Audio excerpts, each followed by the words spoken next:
అయితే యాక్చువల్గా నేను ఎందుకు వచ్చినట్లంటే నాకు చిన్నప్పటి నుంచి పెద్ద డ్రీమ్స్ ఉండేవి. మంచి ఇల్లు కొనుక్కోవాలి, మంచి కారు కొనుక్కోవాలి, బ్యాంక్ బ్యాలెన్స్ చాలా బీభత్సంగా ఉండాలి, ఎప్పుడు తీసినా ఏపీ బ్యాంక్ వస్తూనే ఉండాలి. ఇట్లా ఎందుకంటే సినిమాలు చూసి బాగా ఇన్స్పైర్ అయిపోయి మోటివేట్ అయిపోయి ఏం చేసినప్పుడంటే అట్లాంటి డబ్బులు వస్తే బాగుంటుంది కదా అని చెప్పి నేను ఏం చేసినప్పుడంటే ఇట్లా చెయ్యాలనుకుంటే ఏమంటే అప్పుడు చుట్టుపక్కల అక్కచెల్లెలు, అన్నదమ్ములు, అన్నలు, పెద్దలు ఉంటారు కదా, పెద్దవాళ్ళ చిన్నలు, మేనత్త, మేనమామలు అందరూ ఏం చేస్తారంటే మీరు బాగా చదువుకుంటే మంచి జీవితం వస్తుంది. సో మంచి బాగా చదువుకుంటే మంచి జాబ్ వస్తుంది అని చెప్పేసరికి కదా మనం బాగా చదివినాం. చదివిన తర్వాత 16-18 గంటలు చదివితే ఒక కాంపిటేటివ్ ఎగ్జామ్ చదివితే సుమారుగా 15 ఎగ్జామ్స్కి మేము అపియరెన్స్ ఇచ్చాను నేను. ఆ 15 ఎగ్జామ్స్లో ఒకటి ఎయిర్ ఫోర్స్ అండ్ పోలీస్ అనేది వచ్చింది. సో ఫస్ట్ ఆఫ్ ఆల్ ఏంటంటే పోలీస్ డిపార్ట్మెంట్ నాకు కానిస్టేబుల్ వచ్చింది, ఎయిర్ ఫోర్స్ వచ్చేసరికి జూనియర్ ఆఫీసర్ వచ్చింది. కానీ జూనియర్ ఆఫీసర్ వస్తుందా రాదా కొద్దిగా డౌట్ ఉంది, ఎందుకంటే కొద్దిగా లేట్ అయిపోయింది, కాల్ అయిపోయింది. కాబట్టి పోలీస్ డిపార్ట్మెంట్ కానిస్టేబుల్కి వచ్చేసినాం. ఎందుకంటే అప్పటికే నాకు చాలా అప్పులు అయిపోయినాయి. అంటే అప్పులు మీన్స్ ఎలా అనుకుంటే నా ఫ్యామిలీ అంతా 2006 జాబ్ వచ్చినాక 2007లో సంక్రాంతికి మా ఇంట్లో కరెంట్ వేయించాడు. అంటే మొత్తం మనంతా కూడుకుడు సిల్ టైపు. అప్పుడు ఇందిరా మిల్లు ఇచ్చారు కాబట్టి ఇందిరా మిల్లు ఉన్నాను కాబట్టి నాకు తెలియలేదు. అయితే అట్లాంటి బ్యాక్గ్రౌండ్ నుంచి వచ్చాను కాబట్టి అయితే నాకు జాబ్ వచ్చింది. జాబ్ వచ్చినాక జీవితం అనేది మారిపోలేదు. ఎందుకంటే 2 సంవత్సరాల తర్వాత నాకు అనిపించింది జాబ్లో జీవితం వస్తుంది కానీ జీవితం రాదు. ఎందుకు రాదు అంటే సంక్రాంతి, దసరా, దీపావళి అన్ని కూడా ఎవరితో జరుపుకున్నాను, మా ఫ్యామిలీతో కాదు, దొంగలతో, లంగాలతో, వాళ్ళతో జరుపుకోవాలి నేను. అర్థమైందా? ఏదైనా అప్లైస్ చేసినప్పుడు అరెస్ట్ చేశారనుకోండి 14 రోజులు మీకు జ్యుడిషియల్ రిమాండ్ ఇస్తారు. మేము ఒక్కసారి కానిస్టేబుల్, ఎస్ఐ, సిఐ, ఏసీ అయితే పోలీస్ స్టేషన్లో ఉండాలి జీవితాంతం. అవునా కదా? అవునా? సో అట్లా మనకు ఎప్పుడు ఖాళీ ఉండేటోళ్ళు కాదు, దానికి ఆదాయం ఉండేది కాదు, ఉండేది వాళ్ళకి చేపెట్టి ఉంటుంది. వాళ్ళకి చేపెట్టినాడు. అలాగే చల్లపల్లి చర్చలు కూడా ఇక్కడ కరీంనగర్ సబ్జెక్టు రెడీ ఉంటాయా లేవా? ఉండవా? ఏదో ఒక రోజు మనం పాపం పని బయటకు వస్తుందా రాదా? రాదా? వస్తుంది. సో అలాగే నేను అట్లనే ఏం చేసినప్పుడంటే ఇది కాదు మనకు చెప్పి కొత్తగా అవకాశాలు వెతకడం స్టార్ట్ చేశాను. నాకేం తెలిసి నాకు ఒక మైండ్లో ఏంటంటే సీడ్ ఒకటి ఉంది, ఒక విత్తనం పడింది ఏంటంటే బాగా చదువుకుంటే బాగా సంపాదిస్తావు. కాబట్టి ఏం చేసినా మళ్ళీ చదవడం స్టార్ట్ చేస్తాం. ఈ చదివే క్రమంలో C++ లాంగ్వేజ్ నేర్చుకున్నాను, PGDSA నేర్చుకున్నా, తర్వాత మొబైల్ ఫోరెన్సిక్ నేర్చుకున్నాను. తర్వాత ఈ ఫోరెన్సిక్లో డిగ్రీస్ అనేవి వచ్చేస్తూ ఉన్నాయి నాకు. ఎథికల్ హ్యాకింగ్ నేర్చుకున్నాను. ఇవన్నీ నేర్చుకునేసరికల్లా డిగ్రీలు పెరుగుతున్నాయి, నాకు టెక్నికల్ డిగ్రీస్ పెరిగిపోతున్నాయి, కానీ ఆదాయం మాత్రం పెరగట్లేదు. ఎందుకు పెరగట్లేదు అంటే నేను లిమిటెడ్ మనీ దగ్గర అన్లిమిటెడ్ డ్రీమ్స్ ఉన్నాయి నా దగ్గర, లిమిటెడ్ టైం, లిమిటెడ్ మనీ. లైఫ్లో సక్సెస్ అయ్యేటట్లుగా నాకు ఏ మూల కూడా కనిపించేటట్లు లేదు. ఎందుకంటే జాబ్ వచ్చినాక చాలా మంది అనుకుంటారు నా జీవితం మారిపోతే అనుకుంటారు. ఎందుకు మారిపోదు అనుకుంటే అదొక ఎలా ఉంటుందంటే ఒక బావిలో కప్పలేక ఉంటుంది, అది ఎప్పుడు ఎక్కడికి వెళ్ళలేదు, అక్కడే ఉంటుంది అక్కడ. అయితే నాకేమనిపించిందంటే సరే చెప్పి మనకు చిన్న జాబు చిన్న శాలరీ, పెద్ద జాబు పెద్ద జీతం వస్తుందని చెప్పి నేను ఏం చేస్తానంటే గ్రూప్స్ అండ్ సివిల్స్ ప్రిపేర్ అవ్వడం స్టార్ట్ చేశాను. అప్పటికే 2011లో గ్రూప్స్ అనేది ఫస్ట్ అటెంప్ట్లో వచ్చింది. ఫస్ట్ వచ్చింది, ఇంటర్వ్యూ దగ్గర ఫెయిల్ అయిపోయాను. ఇంటర్వ్యూ దగ్గర నాకు బ్యాక్ వచ్చేస్తున్నాను నేను. అయితే నాకు ఒక కనిపించింది ఇది కాదు, దగ్గరగా IASని IPSని చాలా దగ్గరగా చూస్తాను నేను. వాళ్ళ దగ్గరగా చూసినప్పుడు వాళ్ళు కూడా ఇల్లు కొనాలి, కారు కొనాలి, లేకపోతే స్థలం కొనాలి, పొలం కొనాలంటే మళ్ళీ EMI ఆప్షన్, అన్నిటికీ EMI ఆప్షన్. అవునా కదా? EMI జోలికి అమ్మాయి జోలికి వెళ్ళొద్దా లేదా? అర్థం కాలే? EMI జోలికి అమ్మాయి జోలికి వెళ్ళొద్దా? వెళ్ళామంటే చాలా డేంజరస్. EMI జోలికి వెళ్తే రిటైర్మెంట్ అనేది కట్టాలా లేదా? అమ్మాయి జోలికి వెళ్తే జీవితాంతం మనం భరించాలా లేదా? అవునా? మీకు తెలియదేమో, నేను 6వ తరగతిలో ఒక అమ్మాయిని చూసిన. ఆ అమ్మాయి కైలో చెప్పడానికి 1999 నుంచి మహమ్మద్ గోరి దండయాత్ర చేస్తూ ఉంటే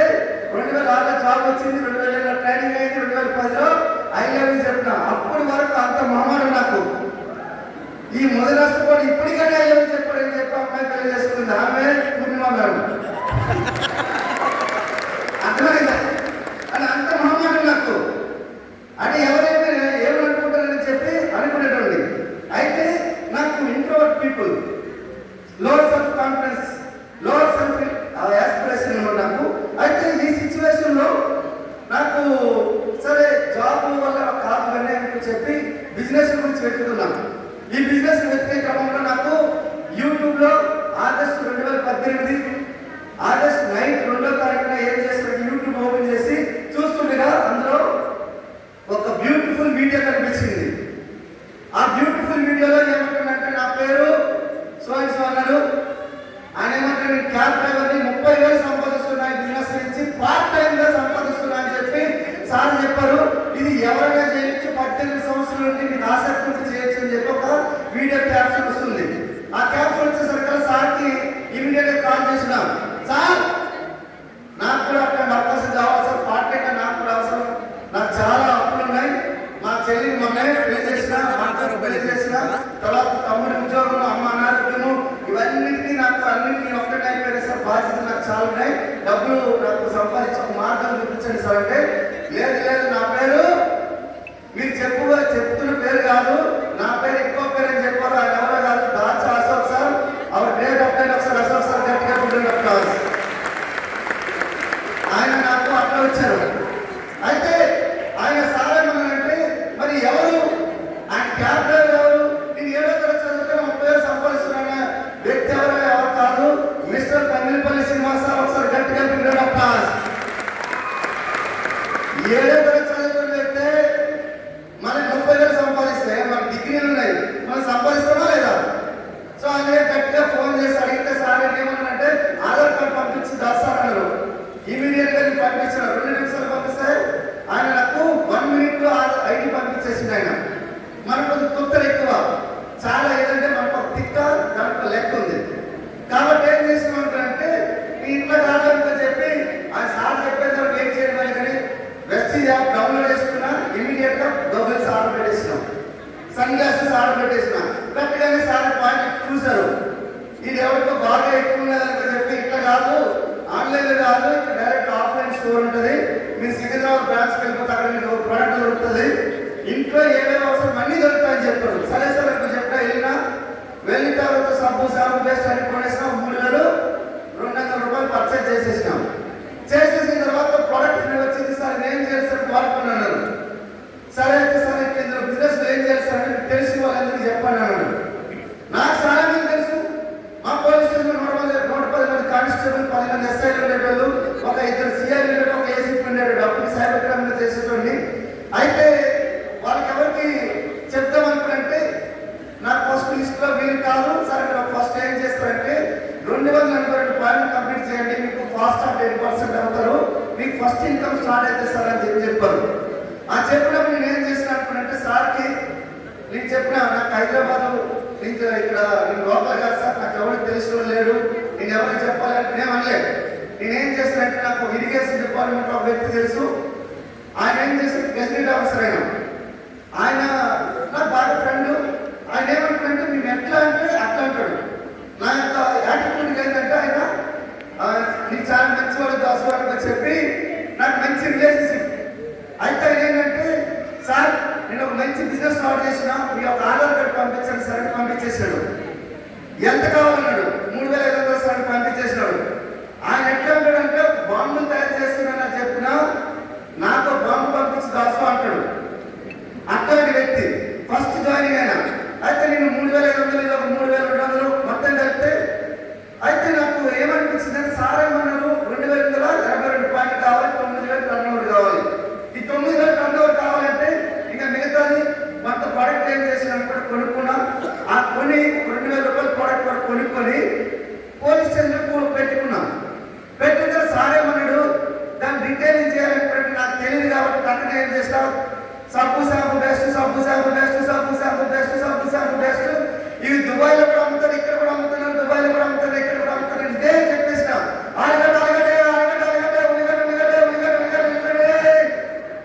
ఇదే కదా మనం మామూలుగా ఇదే ఎక్కడ రోడ్డు మీద ఇదే అంటామా లేదా, మనకు తెలిసిన బిజినెస్ ఇదే.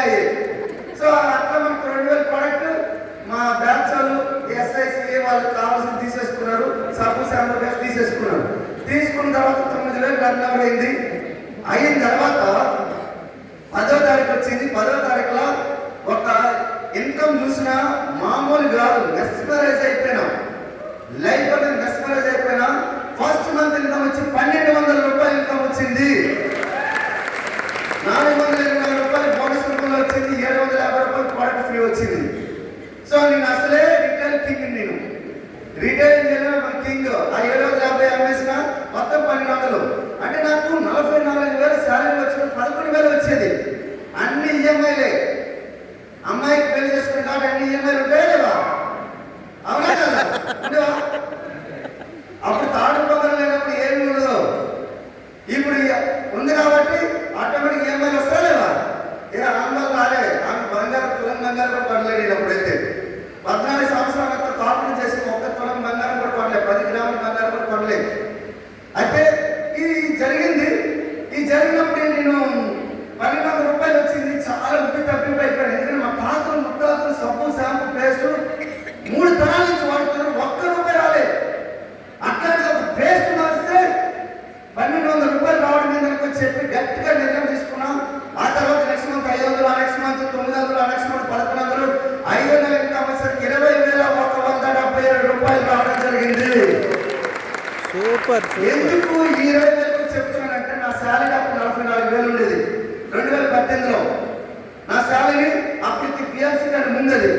అయితే 44,000 20,000 వచ్చింది.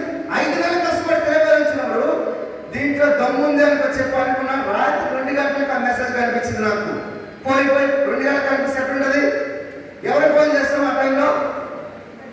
ఒకటి పోలీసుకి చేయగలుగుతాం, రెండోది పిల్లలకి చేయగలుగుతాం. అవునే కదా? అదే మా మేడంకి. మీరేమనుకోకండి. అయితే ఆమె ఫోన్ చేసిన రాత్రి 2 గంటల టైంలో నేనేమో సైబర్ క్రైమ్ పోలీస్ స్టేషన్ ఉన్నా. ఆమె మా ఇంటి దగ్గర ఉంది. ఆమెకి రాత్రి నిద్ర పట్టడం లేదు. 20,000 వచ్చింది. కూరి మామూలు కాదు. అసలు మన జీవితం మారిపోయింది. 20,000 వచ్చింది. ఇంకా కష్టపడితే ఇంకా బాగుంటుందని చెప్పి అనుకున్నా. ఆ 20,000 ఇప్పుడు 20 లక్షలు అయింది. అట్లనే ఒక 2 కార్లు వచ్చేసినాయి. అట్లనే ఒక 3 ఇల్లు వచ్చేసినాయి. ఇప్పుడు వరకు వెస్టీజ్ ఇచ్చి 12 కోట్ల రూపాయలు సంపాదించగలిగినాం. ఒకసారి ఆలోచించండి. లైఫ్ అనేది ఎంత మారిపోయింది ఒకసారి ఆలోచించండి. నా ఫస్ట్ కార్ వచ్చేసరికి 8 నెలలు తీసుకున్నాను. 8 నెలలు తీసుకున్నాను. ఈ రోజు వెస్టీజ్ 5 కోట్ల మంది ఉన్నారు. వెస్టీజ్ లో కన్జ్యూమర్స్ గా 12. ఒక్కసారి ఆలోచించండి. 5 కోట్ల మంది ఉన్నారు. అందులో 22 లక్షల మంది 2,000 నుంచి 2 కోట్లు సంపాదించేటట్లు ఉన్నారు.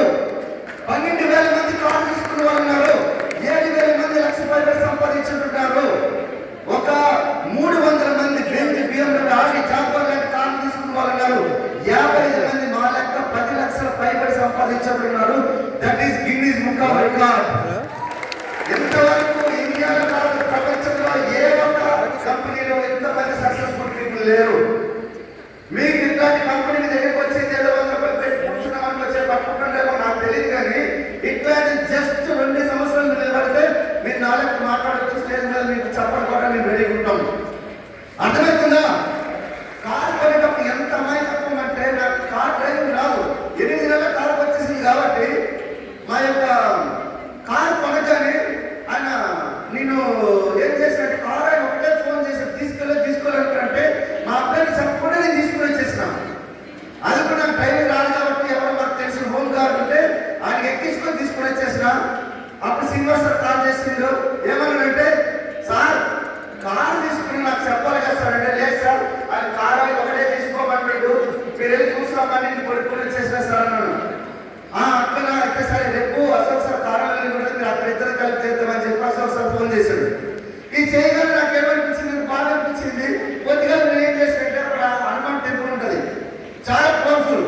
శివాజీ మహారాజ్ గారు కూడా అక్కడికి వచ్చి పూజలు చేస్తారు. అట్లాంటి పవర్ఫుల్ టెంపుల్ దగ్గరికి వెళ్ళి నేను ఏం చేశానంటే, ఒక హైకోర్టు అడ్వకేట్ ముందు ఆ కారు పెట్టేసిన తర్వాత కారు నిమ్మకాయలు ఉంటాయి కదా, పూజ చేసిన తర్వాత అవునా కదా, పూజ చేసిన తర్వాత నిమ్మకాయలు తొక్కమంటే నాకు నిజంగా తెలియదు.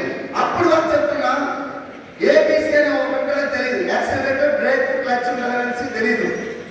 సార్ కొద్దిగా తొక్కితే మీకు నిమ్మకాయలు అయిపోతుంది సార్ అంటే నేను చెప్పిన ఆయన మొహమాట వస్తుంది.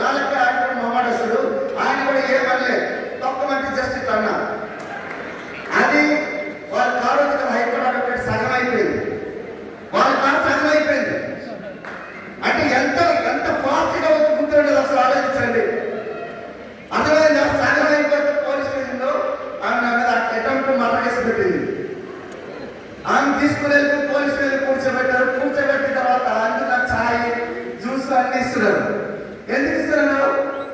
అది నాకు తెలుస్తుంది కాబట్టి. ఆమె తెలియదు నీ వయసు డాన్స్ పట్టేసుకున్నాడు కాబట్టి ఆమె ఎవరో అనుకున్నది. ఇది ఎవరు మావాడు దీని దగ్గర గట్టిగా గుంజుతాం అనుకున్నది ఆమె. అర్థమైందా? అయితే ఈ కారు కొన్న తర్వాత చూడండి, అంటే అంత ఇన్నోసెన్స్ ఉన్నప్పుడు కారు వచ్చింది. 36 నెలల్లో మెర్సిడీస్ బెంజ్ తీసుకున్న 54 లక్షల వరకు బైక్ ఉంది. ఒక్కసారి ఖర్చు చూడండి. ఒక కానిస్టేబుల్ వచ్చి రోజు 50 లక్షల కారు ఇన్వెస్ట్ కొనుక్కోగలిగాడంటే మీరు కూడా కొనుక్కోవచ్చు. కానీ దానికి ఒక సీక్రెట్ ఉంటుంది. సీక్రెట్ చెప్పమంటారా? చెప్పమంటారా? చెప్పాలా? ఆ సీక్రెట్ ఏంటంటే, ఆ సీక్రెట్ గురించి 20,000 వచ్చినప్పుడు నాకు ఒక ఆయన ఫోన్ చేస్తారని చెప్పి సార్ చెప్పారు, అశోక్ సార్. ఆయన ఏమన్నారంటే, సార్ ఒకవేళ మీకు కనుక ఒక కాల్ వస్తుంది, ఆ కాల్ వచ్చిన తర్వాత కనుక మీరు మీ యొక్క జీవితం మొత్తం 360 డిగ్రీస్ మొత్తం మారిపోతుంది సార్ అని చెప్పి సార్ చెప్పేస్తున్నారు. చెప్పేగానే అశోక్ సార్ శ్రీనివాస్ సార్ ఏం చెప్పారంటే, మామూలు ఉండదు. ఆయన వచ్చిన తర్వాత మామూలు ఉండదు సార్. ఆయన కాల్ వచ్చిన తర్వాత మీ జీవితం మారిపోతుంది సార్. కదా అప్లై నోటిఫికేషన్ చేసేసరికి మనకి ఎట్లుంటది? నాకేమనిపించిందంటే, ఎట్లా ఎంత పెద్ద వ్యక్తి కాల్ చేయబోతున్నాడా అని చెప్పి వెయిట్ చేస్తున్నా. మధ్యాహ్నం 3 గంటలకు కాల్ వచ్చింది. ఆయన ఎవరు కాదు, mister MD Salim sir. Our great apply ఒకసారి గట్టిగా సార్కి చూడండి. అప్లై వెరిఫై చేస్తే ఎంత అద్భుతం ఉంటుందో నో చెప్పడానికి అవకాశం లేదు అక్కడ. సార్ ఫోన్ చేస్తే, సార్ కంగ్రాచులేషన్ సార్, నేను మీకు సూపర్ అప్లై అంటే సార్ కంగ్రాచులేషన్ సార్ అనగానే thank you very much sir అన్నాను. సార్ 20,000 మంచి ఇన్కమ్ సార్, మీరు పార్ట్ టైం గా చేసిన చాలా అద్భుతమైన ఇన్కమ్ తీసుకున్నారు. మీరు ఒక పని చేస్తే మీ జీవితం మారబోతుంది సార్ అన్నారు. ఏం సార్ అంటే, 20,000 నుంచి మీకు ₹1,00,000 కావాలా? అప్పుడు లక్ష సార్ 10 లక్షలు కావాలని అడిగినా. 10 లక్షలు కావాలా సార్? అక్కడ ₹1,00,00,000 సంపాదించి ఒక వ్యక్తి రాబోతున్నాడు ఢిల్లీలో. That is family union function. ఢిల్లీలో ఉంటుంది. అక్కడికి వస్తే మీ జీవితం మొత్తం మారిపోతుంది సార్ అని చెప్పి సార్ చెప్పారు. ఎక్కడ మనకి మన జీవితం మారడానికి ట్రై చేస్తున్నా. డిగ్రీల మీద డిగ్రీలు, డిగ్రీల మీద డిగ్రీలు, డిగ్రీల మీద డిగ్రీలు, డిగ్రీలు చేసేసుకొని అన్ని డిగ్రీలు ఎక్కడ మన సూట్ కేసులు పెడుతున్నా కానీ డబ్బులు రావట్లేదు. ఆయన జీవితం మారుతుంది. అక్కడ 2 సార్లు వెళ్తామా లేదా? కానీ దాని ఖర్చు ఎంత? 20,000. ఎక్కడుంటుంది 20,000? కానీ గుండెలో టంగులో రాయిపడిపోయినట్టు ఉంటుందా లేదా? కానీ నాకేమనిపించలేదు. ఎందుకంటే నా జీవితం మారుతుంది. నేను అప్పు చేసుకున్నా ఖచ్చితంగా వస్తానని చెప్పి అనుకున్నా. 10,000 నా దగ్గర ఉండేది. కానీ సార్ ఏమన్నారంటే, మీరు ఒక్కరే కాదు సార్, మీరు 2 సంవత్సరాలు చేసే పని 6 నెలల్లో పూర్తి కావాలంటే మీ ఇద్దరు రావచ్చు అన్నాడు. నాకు అనిపించింది మా మేడం అయితే పక్కా వస్తుంది. ఎందుకంటే జీ హుజూర్ అంటారు ఎప్పుడైనా, జీ హుజూర్. అందుకే ఎప్పుడు జీ హుజూర్ అంటుంది, ప్రతిదానికి హాజీ హాజీ అంటుంది ఆమె. కాబట్టి అంటే చెప్పి అందుకే ఒక నేషనల్ అవార్డు కూడా ఇప్పించాము భారత ప్రభుత్వం చేత. 2 ముఖ్యమంత్రులు, 3 సెంట్రల్ మినిస్టర్స్ వచ్చానికి ఒక అవార్డు ఇచ్చారు. ఉమెన్ ఎంపవర్మెంట్ అవార్డు ఇచ్చారు. That is power of prestige. అర్థమవుతుందా? జాతీయ స్థాయి అవార్డు 2 ముఖ్యమంత్రులు, 3 సెంట్రల్ మినిస్టర్స్ వచ్చి ఇచ్చారంటే ఒకసారి ఆలోచించండి. ఆమె హాజీ హాజీ అన్నందుకు ఇమ్మీడియట్ గా పేరు రికమెండ్ చేస్తాం మేము. ఎందుకంటే ఆమె పేరు మీద డిస్కవర్ ఐడి ఉంది. 10వ తారీఖు వచ్చినాక ఆమె అడగాలా లేదా? 20 లక్షలు వచ్చినా కూడా ఆమె అడగాలా లేదా? అవునా? గవర్నమెంట్ జాబ్ కాబట్టి మనం కొద్దిగా అనిపిస్తుంది. అప్పుడు గవర్నమెంట్ జాబ్ వచ్చి విమర్శలు చేసుకోవచ్చు, ఏం పర్వాలేదు. ఎందుకంటే వైఫ్కి ఎప్పుడైనా సపోర్ట్ చేయొచ్చని రాజ్యాంగం రాసింది. అయితే ఈ విషయం జరిగింది. అయితే సార్ ఏమన్నారంటే, సార్ మీ టీం 300 మంది ఉన్నారు కదా, వాళ్ళందరూ తీసుకురండి సార్ అన్నాడు. సూపర్. ఈ 300 మందిలో నాకు తెలిసి ఒక 200 మంది కస్టమర్స్ ఉన్నారు. 100 మంది రెడీ అవుతారు సార్, ఇమీడియట్ గా తీసుకుని వస్తాను సార్ అని చెప్పేసిన. కానీ వస్తారని చెప్పేసినా కానీ వాళ్ళందరి దగ్గరికి వెళ్ళినా నా పెళ్లి గురించి అని చెప్పి వాళ్ళు పిలుస్తా ఉన్నాను. నా పెళ్లి మీరు రండి, నా పెళ్లి మీరు రండి, నా పెళ్లి మీరు రండి అని చెప్పేసిన. కానీ ఆ 100 మంది దగ్గరికి వెళ్ళి ప్రతి ఇంటింటికి గడపకి ఇంటింటికి వెళ్ళి, నాకు అప్పుడు నేను రాజకీయంలో బాగా తిరుగున్నాను కాబట్టి నాకు అలవాటు. ప్రతి ఒక్క ఇంటికి వెళ్ళిపోయిన తర్వాత అందరికి పిలిస్తే 1,00,000 కారణాలు చెప్పుకొని తిరిగినారు వాళ్ళు. నాకు ఎట్లా ప్రాబ్లం, దాంట్లో ప్రాబ్లం, ఇది అది 100 రకాల కారణాలు, 1,00,000 కారణాలు చెప్పేసరికి నాకు అనిపించింది దీనికంటే సూసైడ్ చేసుకో చచ్చిపోయి తీసిరా నాకు అనిపించేది. అన్ని రకాల కారణాలు భూమి మీద ఎన్ని చెప్పాలని చెప్పినారు. కానీ నాకేమనిపించింది అంటే, సరే ఎట్లయినా చెప్పి వీళ్ళకి టీం తీసుకుని వస్తానని చెప్పి అట్లా చేసి ఒక 20 మంది రెడీ చేసిన. మొత్తం కలిపి మా వైఫ్ అండ్ హస్బెండ్ కలిపి 22 మంది అయ్యారు. 22 మంది తెలంగాణ ఎక్స్ప్రెస్ పొద్దున్నే ట్రైన్ ఎక్కాలి. ఎక్కడది అందరూ చలో కాసు, చలో ఢిల్లీ, చలో ఢిల్లీ, చలో ఢిల్లీ అని చెప్పి అందరూ బయలుదేరు. తెలంగాణ ఎక్స్ప్రెస్ పొద్దున్న 5 గంటలకు రావాలి. 11 మంది వచ్చారు, మిగతా 9 మంది రాలేదు. ఫోన్ లిఫ్ట్ చేయట్లేదు, ఇప్పటికీ చేయట్లేదు, ఇప్పటికీ లిఫ్ట్ చేయట్లేదు. ఆ 11 మంది మా ఇద్దరు 13 మంది సార్ ఫోన్ చేసిన సార్ ఇదేంటి సార్ ఈ 100 మందిలో 22లో మళ్ళీ 9 మంది రావట్లేదు సార్ అని అనగానే సార్ ఏమన్నట్టు అబ్బాయి హస్తం ఇచ్చారు. ఇట్లా ఏం కాదు సార్, నా దగ్గర 40 మంది రాలేదు అన్నారు సార్. మనకేంటంటది చెవిలో తేలి పోసినట్టుంటుందా లేదా? మంచిగా అనిపించిన తర్వాత నాకు అప్పుడు ఏమనిపించిందంటే సార్ దగ్గర 40 కదా, నా దగ్గర 9 అని చెప్పి వాళ్ళందరి దగ్గర కూర్చోబెట్టి తీసుకొని వెళ్ళిపోయి ఢిల్లీకి తీసుకెళ్ళిపోయినాం. వెళ్ళిపోయిన తర్వాత మధ్యలో ఆగ్రా దగ్గర ఫోటో తీసుకున్నాం. ఎందుకంటే ఆగ్రా చూపిస్తానని చెప్పిన వాళ్ళకి లేకపోతే వచ్చేటోళ్ళు కాదు. ఆ ఫోటో దగ్గర తీసేసుకున్నాం, కూర్చోబెట్టినాం. మార్నింగ్ 9 గంటల నుంచి నైట్ 9 వరకు 3 రోజులు జరిగింది. మహా యజ్ఞం యొక్క మహా కుంభమేళ జరిగింది. జరిగిన ముగ్గురు ఆ 3 రోజుల్లో ఒక అద్భుతమైన హ్యూమన్ బీయింగ్ గా తయారైపోయారు. వాళ్ళు బయటకు వచ్చేసినారు. వచ్చేసిన తర్వాత 11 మందిలో ఒకరు చెడిపోయారు, ఒక బిజినెస్ లో పక్కకెళ్ళిపోయారు. 9 మంది మాత్రం ఈరోజు ₹1,00,000 నుంచి ₹10,00,000 సంపాదిస్తున్నారు. That is power of family reunion. అట్లాంటి ఫ్యామిలీ రీయూనియన్ 9, 10, 11 నాడు మళ్ళీ రాబోతుంది. మీరు అడిగినా మీ సక్సెస్ గురించి మీరు రెడీ అవుతారంటే ఖచ్చితంగా మీరు రాగలుగుతారు. గుర్తుపెట్టుకోండి, 4 మాటలు కూడా రావు, కానీ ఈ రోజు స్టేజ్ మీదకి వచ్చి ఎంతసేపు మాట్లాడగలుగుతున్నా. ఈ రోజు చెప్తున్న సంవత్సరాల నుంచి 2 కోట్ల పైబడి ఉంది. రిటైర్మెంట్ అయ్యేలో 2 కోట్లు సంపాదించే ఒక్క గవర్నమెంట్ ఎంప్లాయ్ చూపించండి, ఒక్క ప్రైవేట్ ఎంప్లాయ్ చూపించండి, ఉండరు. మీరు ఒకసారి ఆలోచించండి. కానీ వెస్టింగ్లో ఈ రోజు లైఫ్ అంతా చేంజ్ అయిపోయింది. మీకు కావాలా ఇట్లాంటి లైఫ్? కావాలా? ఇంకా సప్పుకుంటే కాదా? కరీంనగర్లో నేను ఎట్లా అనుకున్నానంటే మామూలు దద్దరి వాళ్ళు ఈ పైకి కిందకు వస్తుంది అనుకున్నా నేను. అది రెడీ? సక్సెస్ కావాలా? చాలా పైకి నిలబడాలి. కావాలంటే నిలబడాలి, కావాలంటే అక్కడ రావాలి. చలో ఒకసారి మీ చేయి ఎందుకు చెప్పాలి? లైట్ గా కళ్ళు మూసుకోవాలి, లైట్ గా పూర్తి మూసుకోండి. నా పేరు అన్నప్పుడు మీ పేరు చెప్పుకోవాలి. రెడీనా? ఎంతమంది పోలీసులు అవుదామనుకుంటున్నారో వాళ్ళందరూ చేతులు చెప్పి చెప్పాలి. రెడీనా? ఎస్. నా పేరు పురుషోత్తమ దాసు. మనసా వాచా కర్మణ నేను ప్రతిజ్ఞ చేస్తున్నాను. జనవరి 9, 10, 11 నాడు జరిగే మహాకుంభమేళ లాంటి ఫంక్షన్ వచ్చి తీరుతానని నేను నా హ్యాండ్ టీమ్ 20 మెంబర్స్ తో మరియు టీంతో వస్తానని నేను ప్రమాణం చేస్తున్నాను. హరిహరాలు వచ్చినా, సునామీ వచ్చినా, భూకంపంలో వచ్చినా, ప్రపంచమే ఎదురు తిరిగినా